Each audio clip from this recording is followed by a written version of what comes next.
Hey, it's Christopher here with an episode of Geared Up for Summer, where I'm sitting down with John Williams for part 2 of his interview. But before we get into this video, let's roll that beautiful B-roll.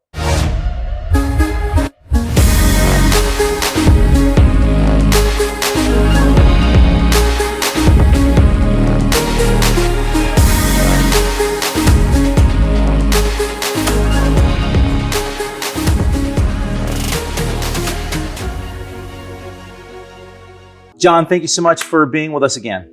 Happy to be here. Thank you. Go ahead and introduce yourself for those who don't know you. I'm John Williams, and I'm the owner at PackandPaddle along with my wife, Becky. So in this episode, we want to talk a little bit about that.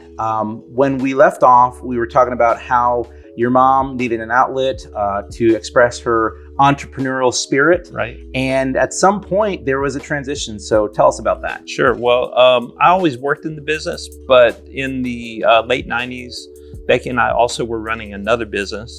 And we built that up, and over time we had an opportunity, and we actually sold that business. And my parents were ready to retire and wanted us to see if we would step back in and buy the business and start running it ourselves. So in 1999, Becky and I purchased a business back from my parents, and we started running it at that point. Wow.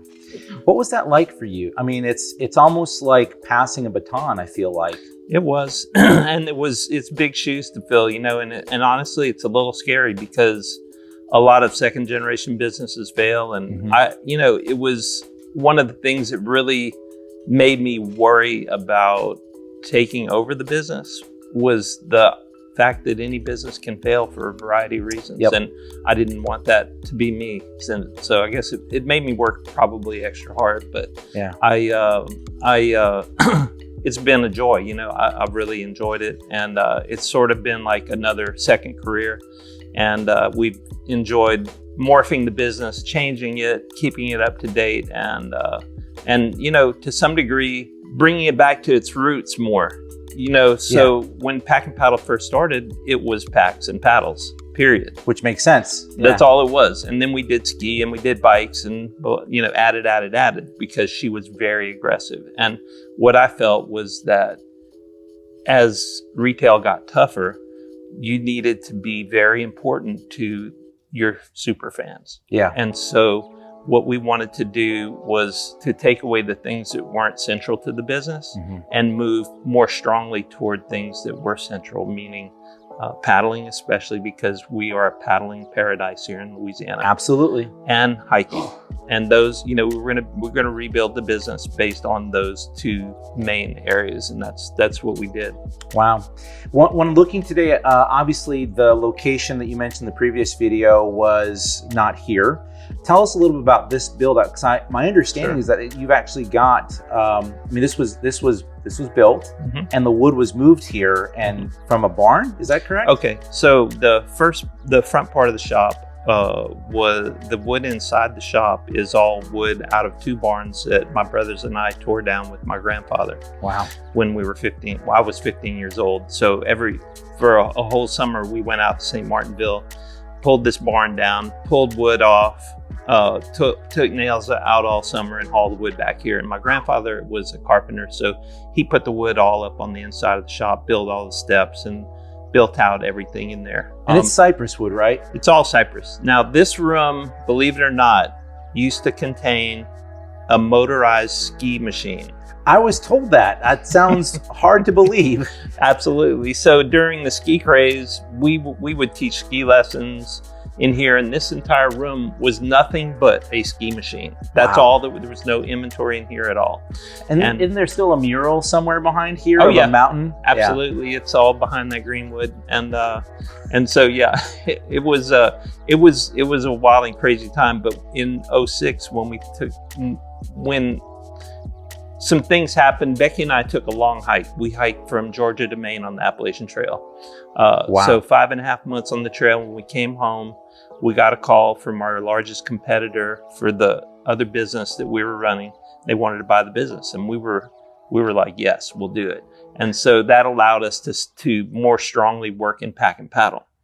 And at that point, we knew even though we were probably only selling 20, 30 boats a year, I knew that paddling had to be the way forward for Pack and Paddle. Yeah. So we took this room, even though, and it's almost half the shop, even though we were only selling a very small number of boats, we made this huge presentation on boats, and we built in all the activities, the trips, the events, the classes, and all that to go along with it. Because, you know, paddling, that's like central.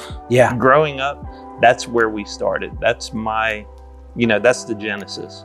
And so it was sort of like taking Pack and Paddle back to the genesis and putting 2000s type of twist on it. And it worked. And that for me, like, I have a love of water. I grew up in Rhode Island, so very different type of water there. Ironically, I get seasick, but I love the water so much that I'll do whatever it takes to overcome it. Getting a chance to start kayaking for me was a really big deal. Mm-hmm. I love Lake Martin. It's one of my favorite places to go to just, you know, get really up close with alligators. Now that makes people really nervous and makes me really nervous sometimes when you're walking the trail. There is a level of danger. You always see, you know, Peter Pan with that crocodile with the clock in it, because it's just kind of creeping around. And we were walking the trail the other day, and some kayakers were putting in, and you could just tell that, you know, you see the big grass move. And at one point we had walked down the trail. We were coming back with our dog, by the way, a little Shih Tzu. So it was like bait on a string for these alligators. And at one point, one was much farther away, and he had gotten really close to the shore, and he was eyeing Chewy. And I was like, okay, we're going. Yeah. But it's one of my favorite places to kayak because it's absolutely beautiful. Yes. It's just good, and it's quiet. Yes. Well, unless there's a tour going on and it's not as quiet. But it's just a beautiful place to Yep. go.